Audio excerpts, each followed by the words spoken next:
नाम से पहचान करो, निर्जला। कितनी सुंदर नाम। अब नाम इतना सुंदर है तो एकादशी कितनी सुंदर होगी। अब एकादशी इतनी सुंदर होगी तो जिस दिन तुम व्रत करोगी एकादशी का तो तुम कितनी सुंदर होगी। मतलब भगवान कितने प्रेम से स्वीकारेगा कि इसका हृदय कितना सुंदर है। ऊपर की सुंदरता मत देखो साहब, व्रत करने से भीतर की सुंदरता। जितनी भी माताएं एकादशी का व्रत करती, बहुत ध्यान से सुनना आज की कथा को।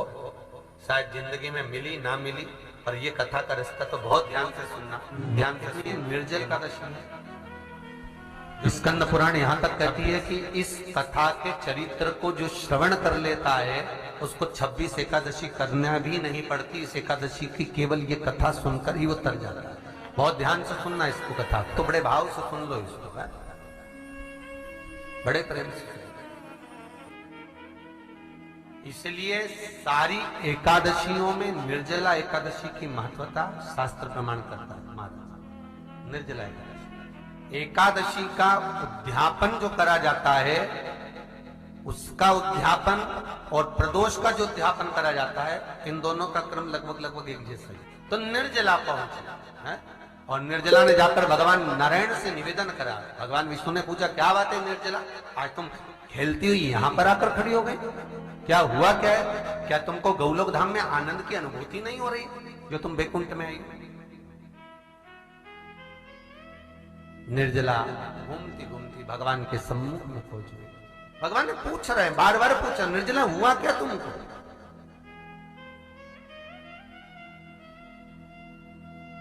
ए निर्जला, ए एकादशी, हुआ क्या है तुम? क्या कारण है तुम्हारे यहाँ आने का? वैकुंठ पाओ। गुरुवार, शुक्रवार, शनिवार, ये देवता वो देवता सबके व्रत कर लो, सारे व्रत कर लो, पर ये व्रत आपको परमात्मा के धाम तक लेकर नहीं जा सकते, क्योंकि इनका जो पुण्य है वो मृत्यु लोक में आप थोड़ा सा भी व्रत करते हैं तो पुण्य समाप्त हो जाता है। पर हिंदू धर्म के 3 व्रत ऐसे बता दिए जिन व्रतों का पुण्य समाप्त नहीं हुआ।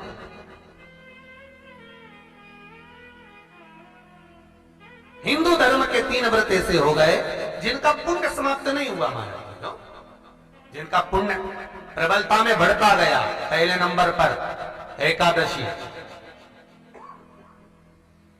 दूसरे नंबर पर प्रदोष, और तीसरे नंबर पर शिवरात्रि।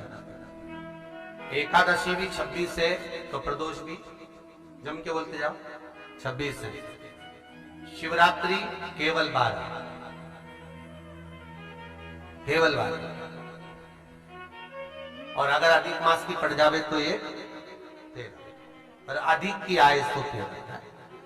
तो यहां शास्त्र कह रहा है कि 3 व्रत हमारे यहां जिनका पुण्य समाप्त नहीं हुआ, जिनका पुण्य प्रबल हुआ, बड़ा। पूछा क्यों आई हो, क्या कारण? निर्जला आई। तब लक्ष्मी मैया उठकर निर्जला के करीब में गई। निर्जला बहुत सरल थी निर्जला। कहते हैं कामा एकादशी सबसे लंबी है। कौन सी एकादशी? कामा। फिर मोक्षदा उससे नीची है महाराज। और निर्जला जो है बिल्कुल छोटा स्वरूप है। निर्जला का मतलब देखा जाए तो केवल 2 चोटी करी हुई है। मस्तक पर भोर लगा हुआ है निर्जला के, माथे पर बिंदी लगी हुई है निर्जला के, सुंदर गले में तुलसी की मालाएं पहनी है निर्जला। हाथ में जो हाथ फूल जैसी माताएं पहले पहनती थी, आपको ध्यान में होगा, ऐसा बड़ा फूल होता था, अंगूठियां पड़ी होती थी, हाथ में ऐसा लगा रहता है। तो निर्जला हाथ फूल भी तुलसी के धारण की। बड़ा सुंदर स्वरूप है माता निर्जला का महाराज। छोटी है तो माता लक्ष्मी उनके पास में गई और निर्जला से जाकर पूछा, निर्जला तेरे आने का कारण क्या है, तू बता। नारायण आपसे पूछ रहे हैं कि क्यों आई हो, किस लिए आई हो, क्या है तुम्हारे आने का कारण? निर्जला ने कहा, मेरी विनती केवल इतनी सी है मां कि मैं चाहती हूं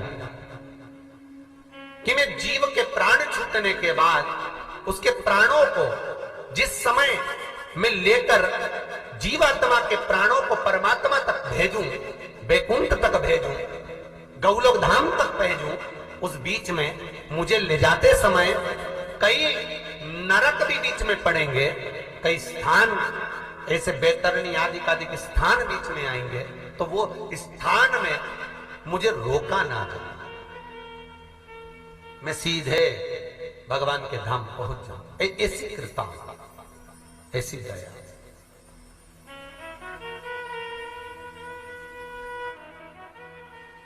स्कंद पुराण यहां तक कहती है कि इस कथा के चरित्र को जो श्रवण कर लेता है उसको 26 एकादशी करना भी नहीं पड़ती। इस एकादशी की केवल ये कथा सुनकर ही वो तर जाता है।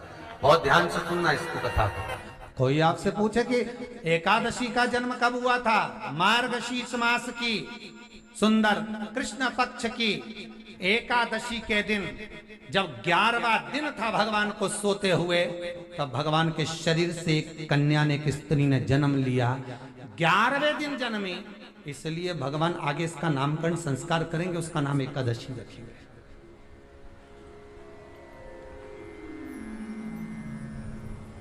इसी को कहते उत्पत्ति एकादशी, उत्पन्ना एकादशी। प्रकट आप पुरुष ने देखा कि कोई कन्या आ रही, बड़ी सुंदर है, बड़ी सरल, बड़ी अच्छी दिख रही है, और पाप पुरुष ने देखा इतनी सुंदर कन्या, इतना सुंदर उसका स्वरूप,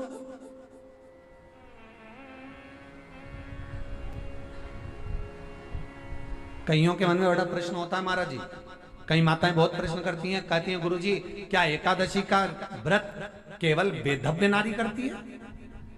क्या एकादशी का व्रत केवल संत करते हैं, साधु करते हैं? नहीं नहीं, एकादशी का व्रत तो जन्म लिया बच्चे से लेकर मृत्यु के घाट पर पड़ा हुआ व्यक्ति भी एकादशी का व्रत कर सकता है। अपनी एकादशी स्वयं करो, मरने के बाद दूसरे लोग एकादशी दें, उससे अच्छा है कि अपना अकाउंट में खुद जमा करते चलो। तो बुरे वक्त में थोड़ा बहुत कहीं ना कहीं अपने का यमदूत आ गया, यमराज आ गया और उसने कहा लाओ एकादशी दो, अब तुम तो इंतजार में बैठी कि अभी 12वां तो हम दो,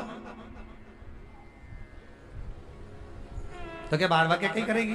तो क्या 12वां क्या हमारा छोरा उन्हें एकादशी देगा? तुम खड़े रहो। अब वो 10 दिन तक तो इंतजार करा। गरुड़ पुराण में लिखा है जीवात्मा के जब प्राण छूटते हैं, किसी के प्राण छूटे, प्राण छूटने के 10 दिन तक जीवात्मा घर की अटारी पर रहती है। अब 10 दिन के बाद तो जाएगी। अब तुम तो कह रही अभी रुक जाओ रे, अभी कहाँ जा रहे हो? अभी एकादशी मेरे को मिलेगी, हमारा छोरा देगा, बहू देगी, बड़ी बहू देगी, छोरा देगा, पोता देगा, पोती देगी, नाती देगा, पंती देगा। और पंडित जी जब बैठे संकल्प दिलाया, बोलो तुम्हारे दादाजी के कितनी एकादशी दोगा? तो क्या हमने 5 दी, कोई के हम 14 दी, कोई के हम 10 दी, कोई के हम 3 दी, कोई के हम 2 दे दिए। तो कहीं दादाजी कहीं भिखारी था? ये दादाजी की कथा नहीं, अपनी कथा। अपन क्या भिखारी है जो दूसरे की एकादशी लेकर जाएंगे?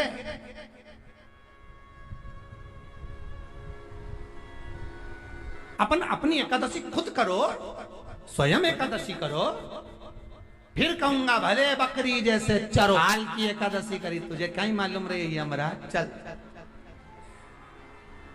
चल मुझे ले चल। एकादशी की मृत्यु दीजिए, द्वादशी को दाग वृंदावन की लकड़ी दीजिए, दीजिए दोनों। ऐसी कृपा प्रभु।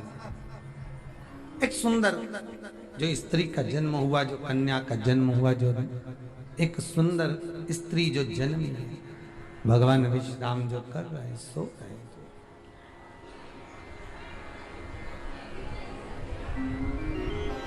प्रकट हो गए। एकादशी का जन्म मार्गशीर्ष मास कृष्ण पक्ष एकादशी, उत्पन्ना उत्पत्ति एकादशी प्रकट। पाप पुरुष एकादशी को देखा, भाग गया।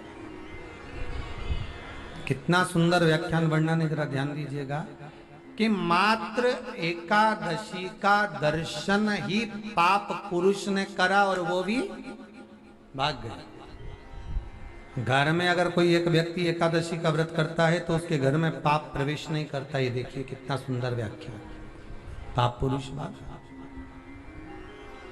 मुरदैत्य सामने खड़ा था, जैसे ही सुंदर स्त्री को देखा मुरदैत्य ने हाथ आगे बढ़ाया, इतने में एकादशी माता ने तुरंत जो हाथ का धक्का दिया कि मुर दैत्य ने जैसे देवताओं को नीचे पटका था वैसे ही मुर दैत्य भी भूमि पर गिर पड़ा। बहुत ध्यान देना, अगर आप किसी को नीचे गिरा रहे हो तो अपनी भी तैयारी पूरी कर कर रखना कि तुम भी कहीं ना कहीं नीचे गिरोगे, आज नहीं तो कल। आप किसी के लिए खड्डा खोद रहे हो, तैयारी रखना, एक दिन आपके लिए भी तैयारी। बार में कोई सीधा है, बहुला है, बहुत सरल है, किसी के बीच में नहीं बोलता, उसके साथ अगर आप कपट करोगे तो आपको रोना तो बहुत पड़ेगा, बिलकना तो पड़ेगा बहुत। अब एकादशी ने धक्का दिया, नीचे गिर गया। कहते हैं 1 वर्ष लग गया था उस मुर दैत्य को उठने में, जो धक्का एकादशी ने मारा था। कई एकादशी ऐसी रे, एक धक्का जो मारे नहीं तो अच्छा निपटी जाए। पाप कपट छल बेईमानी प्रपंच ये तो उठे ही नहीं दादा एकादशी के दिन, ये सब दुबक के बैठ जाए, आज एकादशी है, आपने बोलना ही नहीं। ऐसे हर एकादशी पे एकादशी आ जाए तो तुम काय बोलो उससे।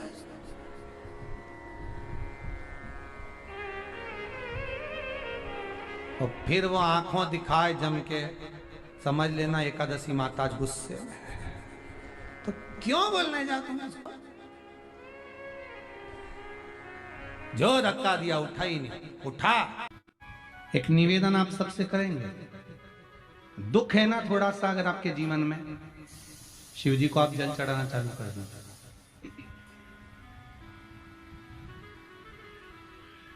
शंकर भगवान को आप जल चढ़ाना प्रारंभ कर दो। अगर दुख है ना जीवन में, शिव जी को जल चढ़ाना प्रारंभ कर दो। और एक निवेदन और करेंगे, अगर दुख समाप्त ही नहीं हो रहा है, कोई बीमारी एक पूरी होती है दूसरी लग जाती है, दूसरी बीमारी पूरी होती है तीसरी लग जाती है, तीसरी बीमारी पूरी होती है चौथी लग जाती है, कुछ प्रॉब्लम चली रही है, तो एक जल के पात्र में जल लीजिए, कलश लोटा पानी का भर लीजिए और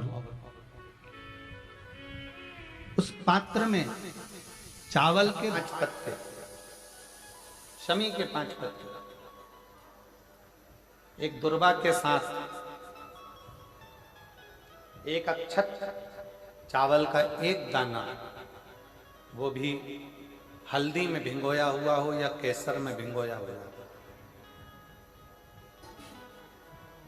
शमी पत्र 5, एक दुर्वा, एक चावल का दाना, जो दिल से हृदय से बेलपत्री के वृक्ष के नीचे पार्थिव लिंग का निर्माण कर कर मट्टी का शिवलिंग बनाकर प्रदोष काल में, मतलब शाम के समय पर शिवलिंग बनाकर उस पे जल चढ़ाकर, जो ये 5 शमी का पत्र, एक दुर्वा और एक चावल का दाना, अपनी कामना कर कर जो दुख चल रहा है बाबा से विनय कर कर एक एक पत्ता जब समर्पित कर दे, फिर एक दुर्वा समर्पित कर दे, फिर एक चावल का दाना समर्पित कर दे और बाबा का वहीं पर पुनः विसर्जन कर दे, 3 महीना तो जाने दो, 15 दिन के अंदर वो दुख कटता जरूर है, चाहे कोई भी दुख,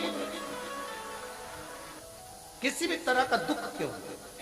तुम भोजन करने बैठ रहे हो, जब तुम रोटी खाने बैठ रहे हो, भोजन करने बैठ रहे हो, भोजन ग्रहण करने बैठ रहे हो, जब तुम भोजन को ग्रहण करने के लिए बैठ रहे हो, तब अपने घर में जब तुम भोजन ग्रहण करने बैठ रहे हो तो 1 लोटा जल या 1 गिलास पानी भर कर बैठो।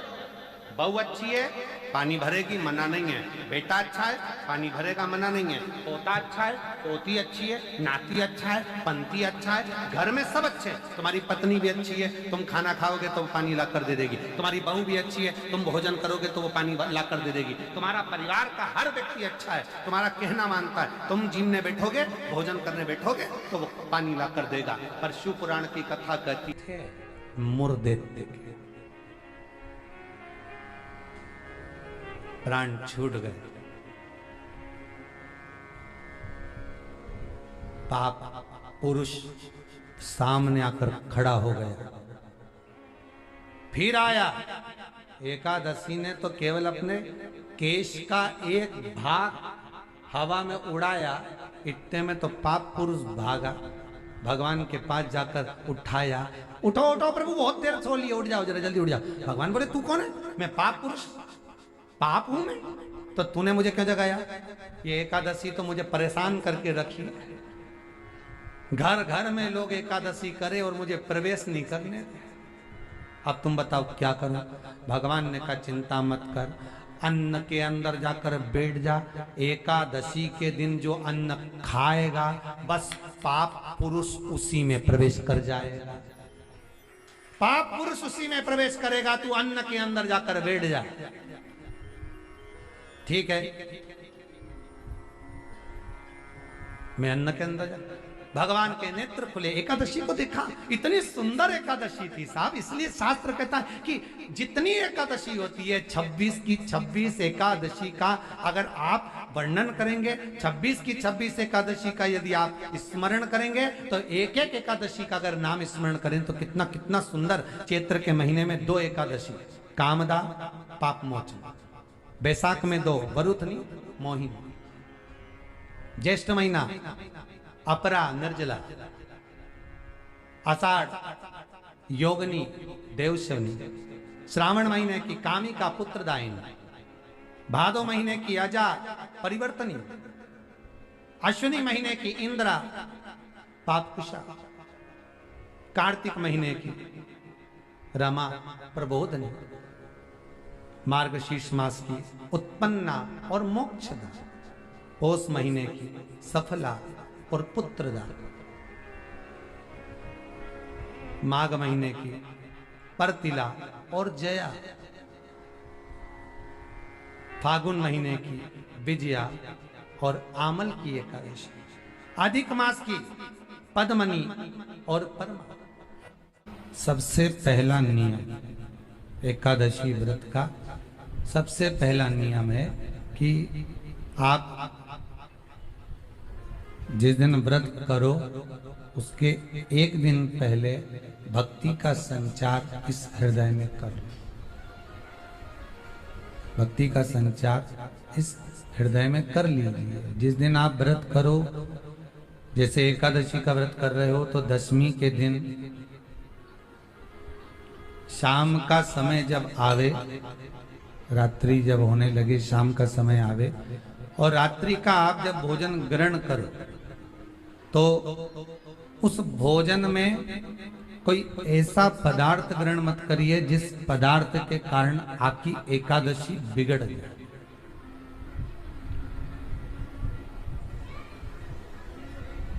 कोई बेकार भोजन में ग्रहण नहीं करें, श्रेष्ठ भोजन ग्रहण करिए दशमी। और एकादशी का दूसरा नियम बहुत ध्यान से सुनिएगा। जिस दिन आपकी एकादशी का व्रत हो उस दिन प्रयास करिएगा कि अपने हाथ से किसी भी वृक्ष की कोई पत्ती टूटे ना। हाथ से किसी पौधे की, किसी वृक्ष की, किसी डाली की कोई पत्ती टूटे ना, कोई पत्ती ना टूटे, इसका प्रयास करिएगा।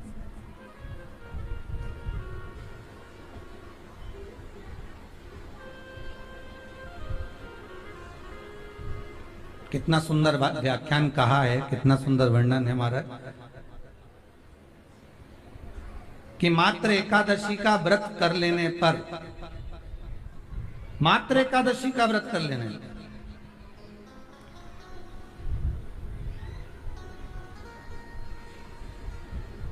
जो पूर्व में किया गया हमारा पाप कर्म है, हमने किसी जीव की हत्या करी है, हमने किसी को कष्ट प्रदान करा है, हमने किसी को अपशब्द कहा है, हमने किसी को ताने दिए, हमने किसी को आड़ा टेढ़ा कहा है, हमने किसी को गालियां दे दी है, मात्र एकादशी का व्रत ही कर लेने पर ये सारे जो दोष हैं वो समाप्त हो जाते।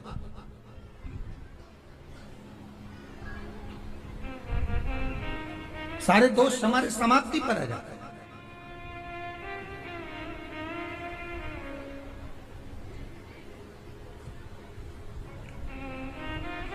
अब एक विचार करिएगा थोड़ा सा अपने मन में, अपने चित्त में, अपनी वृत्ति में एक बात उतारिएगा। एक अपने मन में एक बात को उतार कर रखिएगा कि आप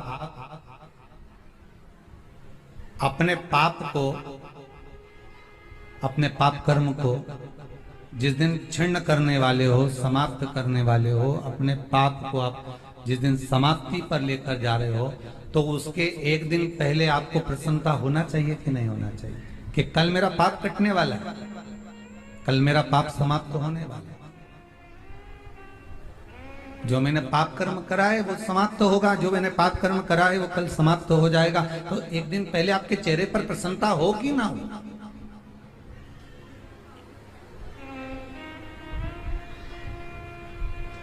और चेहरे पर वो प्रसन्नता आपके आना चाहिए कि कल मेरा एकादशी का व्रत है, आज दशमी है, कल एकादशी का व्रत है, तो कल मेरी जब एकादशी का व्रत रहेगा तो मेरा ना जाने कितना कितना पाप, कितना असत्य, कितना झूठ, कितना प्रपंच वो समाप्त हो जाएगा। तो इसमें मुझे प्रसन्नता हो, इसमें मुझे आनंद था।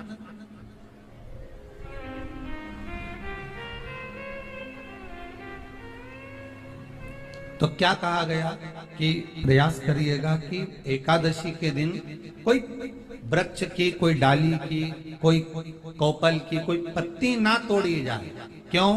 तो कहा अगर उस पत्ती को हम तोड़ देते हैं, वृक्ष की पत्ती को या क्यारे में लगी हुई कोई डाली की पत्ती को हम तोड़ देते हैं तो एकादशी का पुण्य फल प्राप्त नहीं होता, एकादशी का कोई फल हमारे खाते में नहीं जाता, पुण्य फल प्राप्त। अब फिर भले तुम चाहे तुमने मोरदन खाया हो, चाहे तुमने फिर चिप्स खाई हो, चाहे तुमने फिर व्रत का कितना ही सामान खा गए हो और तुमने सोचा कि आज मेरी एकादशी है, तो फिर उसका कोई फल प्राप्त नहीं है, उसका कोई सुख प्राप्त नहीं। एकादशी श्रीमद वल्लभाचार्य जी ने मायावत का खंडन करा था जगन्नाथपुरी में, और श्रीमद वल्लभाचार्य जी ने कहा था एकादशी मरने के बाद मत दो, एकादशी जीते जीते। कहा था कि नहीं कहा था?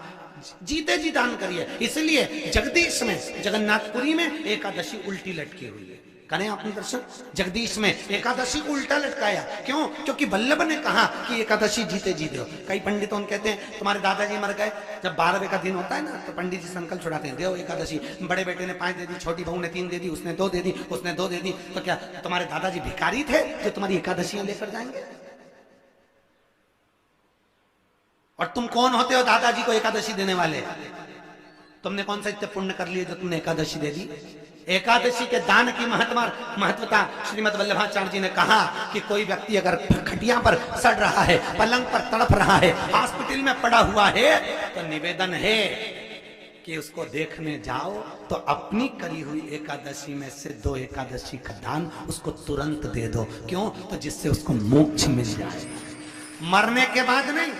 क्योंकि मरने के बाद तो वो 10वें के दिन, गरुड़ पुराण में लिखा है 10 दिन तक जीवात्मा घर की अटारी पे रहती है। कितने दिन? 10 दिन। 10 दिन के बाद जीवात्मा चली जाती है।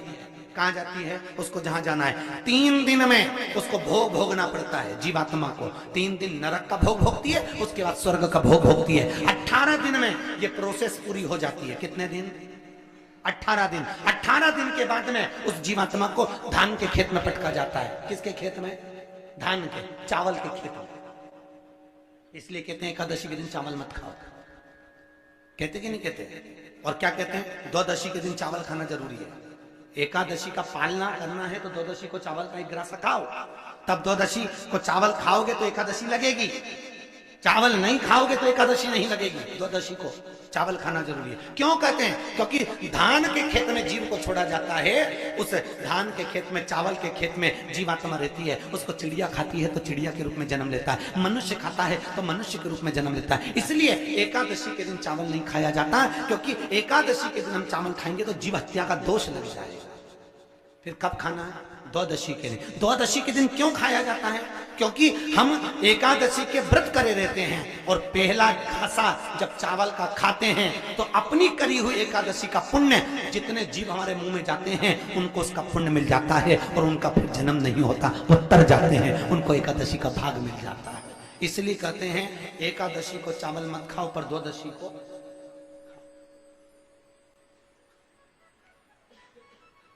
खाइए। 10 दिन तक जीवात्मा है और आपने एकादशी कब दान दी? बोलो जम के। 12वें के दिन, 13वें के दिन आपने एकादशी का दान दिया, वो मिली उनको? अरे बोलो अच्छे से। कई तो अभी तक कर रही होगी, हमारे दादाजी के निमित्त की कर रहे हैं, कर ले। फिर वही वाली बात आ गई, गुलाब के फूल में पानी जारी है। एकादशी के दिन शंकर भगवान को चावल का दाना चढ़ाना चाहिए कि नहीं चाहिए?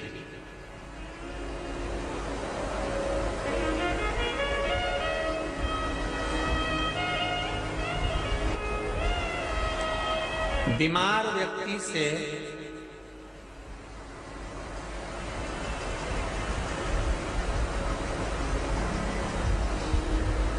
कोई बीमार व्यक्ति है, बहुत रोगीला, उसको बहुत रोग है, शुगर है, बीपी है, थायराइड है, सब कुछ है उसको, और वो रोगीला व्यक्ति जब डॉक्टर के पास जाकर पूछे, डॉक्टर साहब मेरी तबीयत ठीक नहीं है, क्या बोलेंगे? बोलते जाओ जरा जम के। डॉक्टर बोलेगा कि आप व्रत मत करो। डॉक्टर एक बात कहेंगे, शरीर स्वस्थ रखना है, व्रत बाद में हो जाएगा, अगले वर्ष कर लेना, पर अभी शरीर को सही रखने के लिए दोनों समय अच्छे पेट भरकर सात्विक भोजन करो और अपने शरीर को ठीक करो। सात्विक भोजन करो, अपने शरीर को, व्रत बाद में भी हो जाए, अगले वर्ष हो जाए।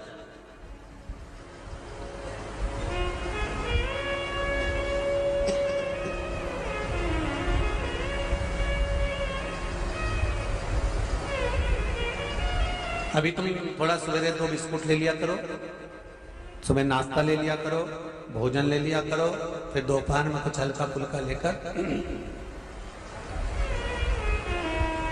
थोड़ी थोड़ी देर में खाते रहना चाहिए। हो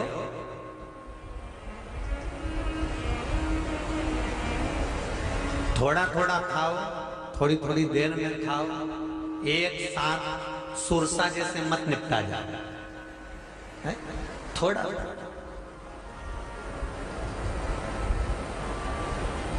ज्यादा खाओगे और ज्यादा कमाओगे तो दूसरों को कष्ट नहीं होगा, कष्ट खुद को होगा। ज्यादा खाओगे आपाच्य हो जाएगा, रात की नींद उड़ जाएगी, शरीर में अच्छा नहीं लगेगा। ज्यादा कमाओगे, रात की नींद उड़ जाएगी, दुनिया की दृष्टि तुम पर पड़ जाएगी और तुम्हारी रातों की नींद। कमाओ भी उतना जितना खर्च कर सको और खाओ भी उतना जितना पचा सको। अति सर्वस्व वर्जक। डॉक्टर कहेंगे ये तुम्हारा व्रत जो है ना अगले साल कर लेना, इस साल मत करिए, इस साल तो आराम से भोजन वोजन करो तुम लोग, बढ़िया प्रेम से खाओ पिए। तो उसी तरह किसी ने पूछा कि चावल का दाना एकादशी पर भगवान शंकर को चढ़ा सकते हैं? चावल का दाना शंकर जी को चढ़ाते क्यों है, पहले तो वो समझ लो। बेलपत्री का तो महत्व आपको बार बार बताया कि बेलपत्री शिव जी को क्यों चढ़ाई जाती है, कहीं रोग के लिए, कहीं बीमारी के लिए, कहीं किस कार्य के लिए, कहीं कोई कार्य के लिए, कहीं कोई कार्य के लिए। चावल का दाना अगर हम शंकर भगवान को चढ़ा रहे हैं तो क्यों चढ़ा रहे हैं, उसका कारण क्या है? चावल का दाना शिव को चढ़ाने का केवल एक कारण रहता है कि चावल को अक्षत कहते हैं।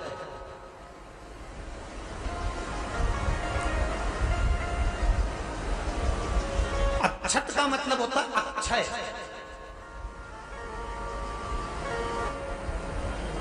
उसका मतलब क्या होता? अक्षय, जिसका कभी क्षय ना हो। जब हम भगवान शंकर को चावल का दाना चढ़ाते हैं, जैसे बहुत ध्यान दीजिएगा महाराज, बहुत समझने वाली बात है, बहुत ध्यान से।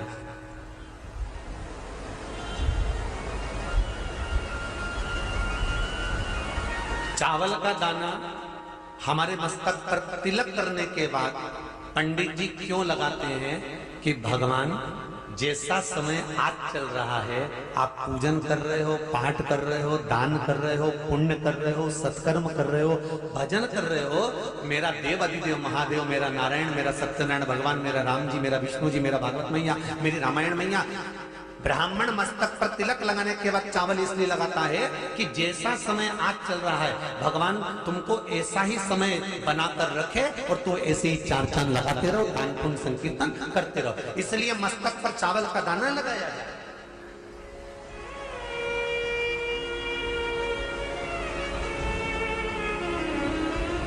कोई मर जाता है, मरने के बाद जब तक पगड़ी नहीं होती तब तक माथे पर तिलक चावल का दाना लगाया जाता है।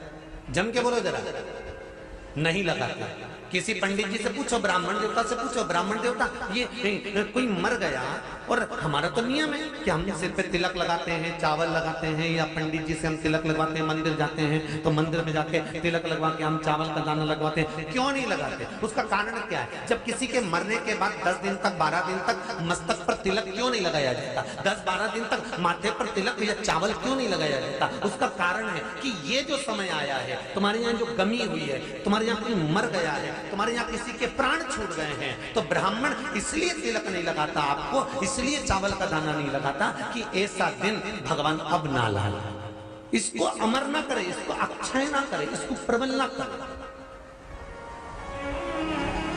और जब चावल का दाना, तो यहां शिव महापुराण की कथा करी, चावल का दाना हम शिव जी को क्यों चढ़ाते हैं, भगवान को क्यों समर्पित करते हैं, भगवान की पूजन में अक्षत क्यों समर्पित करते हैं, चावल क्यों समर्पित करते हैं, उसका कारण क्या है? तो कहा आज मैंने जब चावल का दाना आपको समर्पित कर,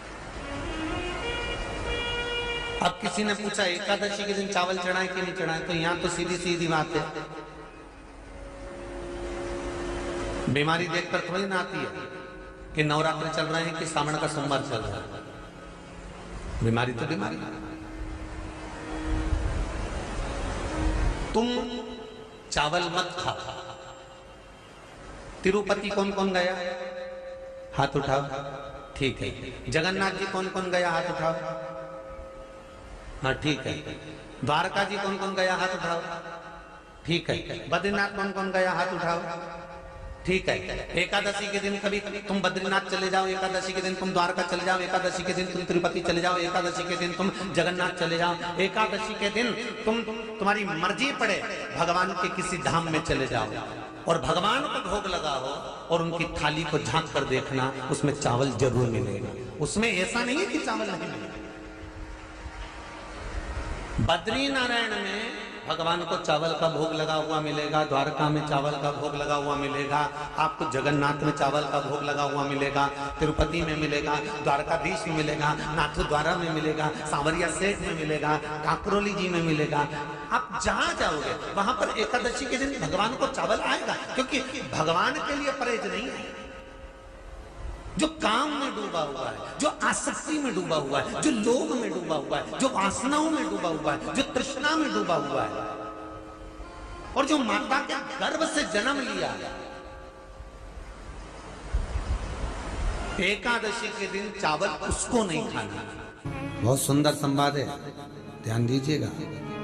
जिसके घर में कमाने वाले 2-4 हैं, पैसा तो आ रहा है पर घर में टिक नहीं रहा, डॉक्टर में, पुलिस में, एक्सीडेंट आदि में, कहीं गलत जगह पर व्यसन में अगर पैसा जा रहा है, जुए में, मांसाहार, मदिरा पान, या कहीं आया पैसा आने में कमी नहीं, आ रहा है पर टिक नहीं रहा, रुक नहीं रहा।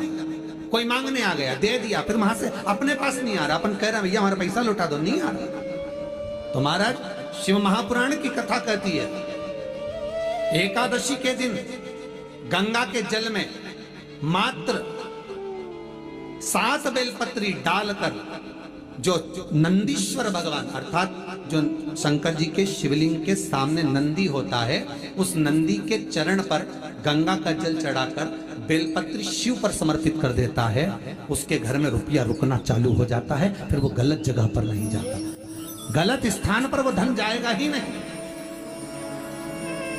बेटा अगर व्यसन में पड़ा हुआ है, मदिरा पान में पड़ा हुआ है, मांसाहार में, जुए आदि में जा रहा है, तुम्हें लग रहा है कि मेरा बेटा गलत मार्ग पर जा रहा है, ये मित्र दोस्ती गलत हो रही है, वो सही जगह पर है, करना है एकादशी।